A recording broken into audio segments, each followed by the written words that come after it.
এই যে কি আপনার আপনার গাড়ি কেন ভিতরে তো একটু পুরে না। ওই কথা কইছ কা? হ্যাঁ কিছু কইতে চাই না বুঝছেন। আমরা আপনি আমার চিনে না, আমি আপনার চিনি না, তো বাড়াবাড়ি করেন না বুঝছেন, ফল কিন্তু ভালো হইব না, ঠিক আছে?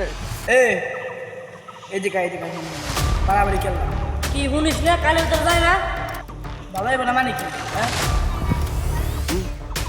সমস্যাটা কি? আবার ধাক্কা মার। ভাই বেশি বাড়াবাড়ি করেন না, আমরা শুরু করলে শেষ আর হইব না। হ্যাঁ